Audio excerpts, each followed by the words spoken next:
अस्सलाम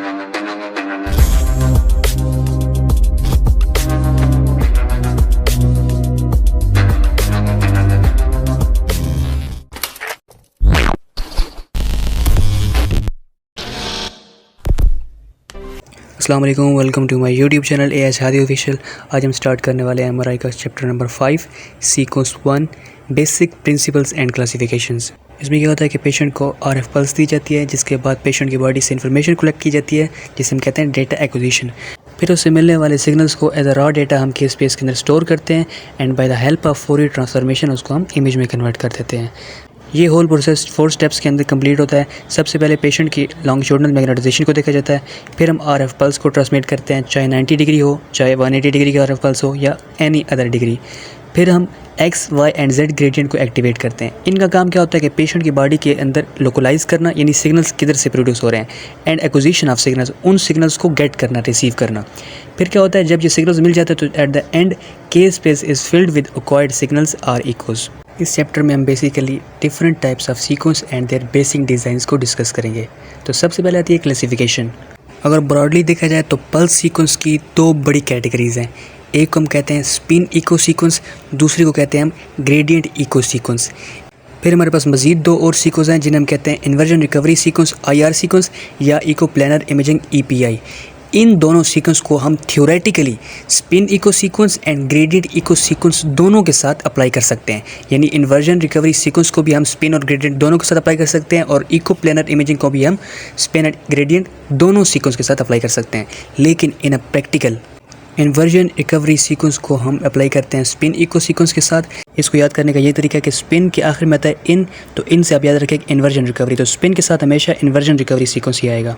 जबकि echo planar imaging EPI sequence को हम अप्लाई करते हैं ग्रेडियंट इको सीक्वेंस के साथ। सबसे पहले हम डिस्कस करते हैं स्पिन इको सीक्वेंस। इसके अंदर जो हम आरएफ पल्स देते हैं उसके अंदर हम 90 degree and 180 degree pulses use करते हैं। जो 90 डिग्री पल्स होती है उसे हम कहते हैं एक्साइटेटरी पल्स। वो क्या करती है कि जो नेट मैग्नेटाइजेशन वेक्टर होता है in a positive Z axis, उसको फ्लिप करवाता है from longitudinal magnetization to transverse magnetization, जिसे हम XY प्लेन कहते हैं। जब ट्रांसवर्स मैग्नेटाइजेशन अचीव हो जाती है तो वहाँ पर मौजूद प्रोटॉन लार्मर फ्रीक्वेंसी के साथ मूव करते हैं और वहाँ पर स्मॉल सिग्नल्स प्रोड्यूस करवाते हैं। इन्हें हम कहते हैं FID सिग्नल्स या free induction decay in the receiver coil. लेकिन ये सिग्नल्स बहुत कमज़ोर होते हैं और इमेज फॉर्मेशन के अंदर इनका कोई रोल नहीं होता। फिर थोड़ी देर गुजरने के बाद ये प्रोटॉन डीफेज होना शुरू हो जाते हैं और ट्रांसवर्स मैग्नेटाइजेशन का मैग्नीट्यूड कम होना शुरू हो जाता है। फिर हम इसको दोबारा रीफेज करने के लिए 180 डिग्री की पल्स देते हैं, जो क्या करती है इन प्रोटॉन को वापस दोबारा ट्रांसवर्स प्लेन में ले आती है और स्ट्रॉन्गर मैग्नेटाइजेशन अचीव हो जाता है। अब 180 डिग्री पल्स देने के बाद जो हमें सिग्नल्स मिलते हैं उन्हें हम कहते हैं स्पिन इको या सिग्नल्स। ये सिग्नल्स बेसिकली हेल्पफुल होते हैं in the formation of image. यानी जब 90 डिग्री की पल्स देते हैं उसके बाद जो सिग्नल मिलते हैं वो वीक होते हैं, वो इमेज नहीं बनाते, उन्हें हम कहते हैं FID या फ्री इंडक्शन डिके। लेकिन जब हम 180 डिग्री की पल्स देते हैं तो उसके बाद जो सिग्नल्स मिलते हैं उन्हें हम कहते हैं स्पिन इको, और वो स्ट्रॉन्गर सिग्नल्स होते हैं रिसीवर कॉइल में जो हमें मिलते हैं, यही इमेज बनाते हैं। फिर 2 टर्म आती हैं, एक है TR टाइम ऑफ रेपिटेशन। ये वो टाइम है टाइम बिटवीन 2 90 डिग्री पल्सेस, यानी it is the time between the one excitatory 90 degree pulse and the start of another excitatory 90 degree pulse. फिर एक और टर्म आती है जिसे हम कहते हैं TE time of repetition. It is the time between the 90 degree pulse and the reception of signals या इको। ये हमारे पास वो टाइम होता है जब हम एक्साइटेटरी 90 डिग्री पल्स दे देते हैं और फिर जब सिग्नल्स को रिसीव कर लेते हैं, तो इन दोनों के दरमियान का जो गैप है, जो पीरियड है, जो टाइम है, इसे हम कहते हैं टाइम ऑफ इको। फिर यहाँ पर अगर ग्रेडियंट्स की बात की जाए तो हमने पिछले चैप्टर में पढ़ा था कि सबसे पहले स्लाइस सिलेक्शन वाला ग्रेडियंट ऑन होता है जब हम आरएफ पल्स को सेंड करते हैं। फिर उसके बाद फेज एनकोडिंग ग्रेडियंट को ऑन किया जाता है। ये हम कब ऑन करते हैं? Between the 90 degree excitatory pulse and the signals reception या मेजरमेंट, यानी जब टाइम ऑफ इको होता है ना, उसी के दौरान हम फेज एनकोडिंग ग्रेडियंट को ऑन करते हैं। Phase encoding gradient has different strength for each time of repetition.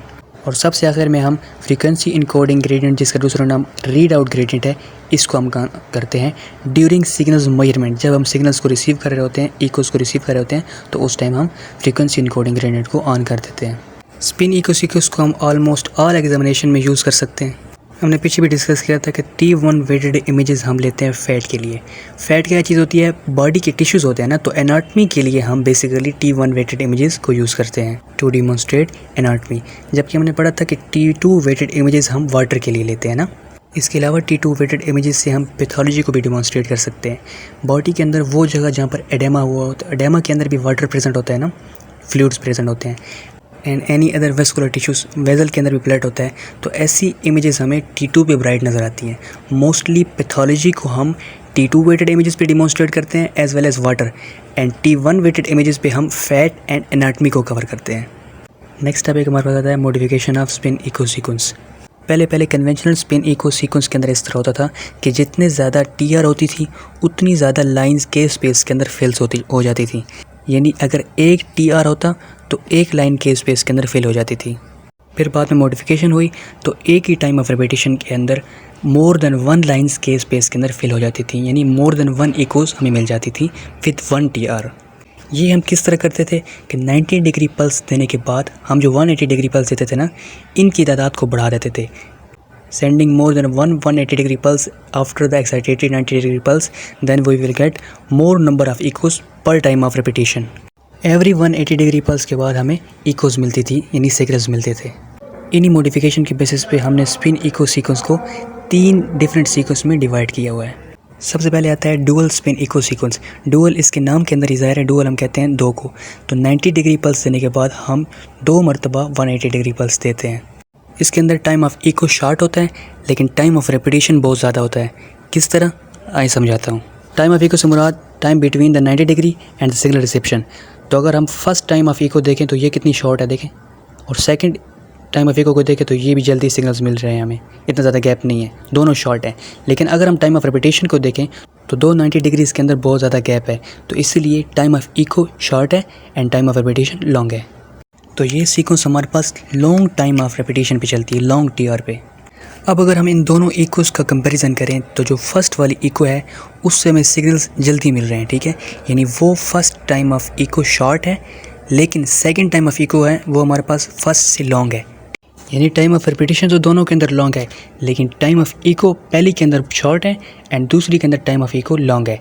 तो जो फर्स्ट वाली थी यानी short time of echo and long time of repetition, वो हमें देती है प्रोटॉन डेंसिटी इमेजेस, जबकि दूसरी तरफ जो सेकंड टाइम ऑफ इको थी ना, जो लॉन्ग टाइम ऑफ इको है और लॉन्ग टाइम ऑफ रिपीटिशन थी, वो हमारे पास T2 वेटेड इमेजेस देती है। And T2 weighted images demonstrate the pathology as well as the water.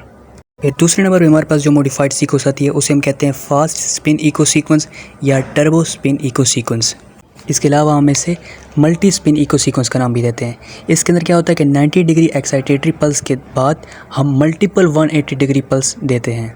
As a result एक टाइम ऑफ रिपीटिशन के अंदर हम मल्टीपल इकोज़ को एक्वायर कर लेते हैं। हर 180 डिग्री पल्स के बाद हमें एक सिग्नल्स मिलते हैं और वही signals as a raw data हमारे पास KSPLs के अंदर फिल होते जाते हैं। डुअल स्पिन इको सीक्वेंस के अंदर हमने पढ़ा है कि हम उसके अंदर सिर्फ 2 180 डिग्री पल्स का यूज़ करते हैं, लेकिन इसके अंदर बहुत सारी 180 डिग्री पल्स यूज़ होती हैं। तो इसका फ़ायदा क्या होता है कि एक ही टाइम ऑफ रिपीटिशन के अंदर बहुत ज़्यादा तेज़ी के साथ फास्टर मल्टीपल इकोज़ हम ले लेते हैं, जिसकी वजह से स्कैनिंग स्पीड जो होती है वो इंक्रीज़ होती रहती है। जितनी स्कैनिंग स्पीड इंक्रीज़ होती है उतना प्रोसीजर जल्दी ख़त्म हो जाता है, मतलब फास्टली कवर हो जाती है। फिर एक टर्म आती है turbo factor. Turbo factor is the number of 180 degree pulse send after each 90 degree pulse. यानी 90 डिग्री पल्स के बाद जितने नंबर ऑफ 180 डिग्री पल्स हम भेजते हैं उसे हम टर्बो फैक्टर कहते हैं। इसका दूसरा नाम है इको ट्रेन लेंथ। इसको हम ये नाम इसलिए देते हैं कि जैसे ट्रेन के अंदर आगे इंजन होता है और पीछे डब्बे होते हैं, बोगियाँ होती हैं, सेम इसी तरह एक 90 डिग्री पल्स होती है, उसके पीछे बहुत सारी 180 डिग्री पल्स होती हैं, इसलिए हम इसे इको ट्रेन लेंथ कहते हैं। हर 180 डिग्री पल्स के बाद हमें एक इको मिलती है और वो इको KSPS के अंदर एक लाइन की फॉर्म में फिल हो जाती है। लेकिन वो टाइम ऑफ इको जिसके अंदर KSPS का सेंट्रल लाइन फिल होता है, यानी सेंटर फिल होता है, उसे हम कहते हैं TE इफेक्टिव। TE इफेक्टिव पे सिग्नल्स का मैग्नीट्यूड सबसे हाई होता है, यानी स्ट्रॉन्गर सिग्नल्स होते हैं। ये हमारे पास शॉर्ट टर्बो फैक्टर जिसके अंदर नंबर ऑफ़ 180 डिग्री पल्स कम है। फिर आता है लॉन्ग टर्बो फैक्टर जिसके अंदर नंबर ऑफ़ 180 डिग्री पल्स ज़्यादा है। तो जितना टर्बो फैक्टर शॉर्ट होगा वो TE इफेक्टिव को कम करेगा। इससे एक तो स्कैनिंग टाइम भी इंक्रीज़ होगा, यानी प्रोसीजर बहुत देर तक चलता रहेगा, बहुत टाइम लगाएगा, और इससे हमें T1 वेटेड इमेजेस मिलती हैं जो कि फ़ैट की होती हैं। जबकि दूसरी जानिब अगर टर्बो फैक्टर लॉन्ग होगा तो हमारे पास TE इफेक्टिव इंक्रीज़ होगा, ज़्यादा होगा, एंड स्कैनिंग टाइम रिड्यूस होगा, जल्दी से जल्दी प्रोसीजर ख़त्म होगा और हमें T2 वेटेड इमेजेस देता है जो कि पैथोलॉजी को डिमॉन्स्ट्रेट करती हैं या वाटर इमेजेस आप कह सकते हैं। जितना हम टर्बो फैक्टर को इंक्रीज़ करते जाते हैं उतनी हमें इमेजेस ब्लर मिलती हैं। क्यों? क्योंकि हमें मोर नंबर ऑफ इकोज़ मिल रही होती हैं at different TE from the same image. फिर सबसे आखिर में हम नेगेटिव 90 डिग्री पल्स देते हैं कि वो टिश्यूज़ जो ट्रांसवर्स मैग्नेटाइजेशन में हैं वो दोबारा लॉन्गिट्यूडनल मैग्नेटाइजेशन में चले जाएँ। ये नेगेटिव 90 डिग्री पल्स जो कि ट्रांसवर्स मैग्नेटाइजेशन से दोबारा लॉन्गिट्यूडनल मैग्नेटाइजेशन में फ्लिप बैक करती है प्रोटॉन को, इसको हम कहते हैं फास्ट रिकवरी, रीस्टोर या ड्राइवन एक्विलिब्रियम। फिर सबसे आखिर में जो तीसरी मॉडिफाइड सीक्वेंस है उसका नाम है single shot fast spin echo. इसके अंदर क्या होता है कि हम एक सिंगल टाइम ऑफ रिपीटेशन के अंदर तमाम की तमाम इकोस ले लेते हैं जिससे इमेज बन जाती है, इसीलिए हम इसको ना कहते हैं सिंगल शॉट सीक्वेंस। एक ही टाइम ऑफ रिपीटेशन के अंदर सारी की सारी केस स्पेस फिल नहीं होती, just over half of case space हमारे पास इसके अंदर फिल हो जाती है, आधी आधी। बाकी की रिमेनिंग केस स्पेस हम by the use of Fourier transformation mathematically calculate करके फिल कर लेते हैं। तो इसका फ़ायदा हमें ये होता है कि इसके अंदर स्कैनिंग टाइम और भी रिड्यूस हो जाता है। फॉर एग्जांपल हमने एक इमेज लेनी है जिसका मैट्रिक्स साइज़ है 128 बाई 128 का, उसके अंदर अगर हम single shot fast spin echo sequence का यूज़ करते हैं तो उसके अंदर हमें 128 लाइन फिल करने की ज़रूरत नहीं है केस स्पेस के अंदर, सिर्फ 72 लाइन 72 लाइन्स एक और हम करते हैं। बाकी सारी की सारी lines by the help of Fourier transformation खुद ब खुद ऑटोमेटिकली फिल हो जाती हैं। इसके अलावा अगर हम पैरेलल इमेजिंग यूज़ करें तो उसके अंदर 72 लाइन से भी कम लाइंस रिक्वायर होती हैं टू फॉर्म एन इमेज। उसके साथ साथ ब्लरिंग भी ख़त्म हो जाती है, उसके अंदर ब्लरिंग रिड्यूस हो जाती है ग्रेटली। अगर अच्छी लगी हो तो लाइक करें, कमेंट करें, शेयर करें और चैनल को सब्सक्राइब करना मत भूलें। Stay tuned with us.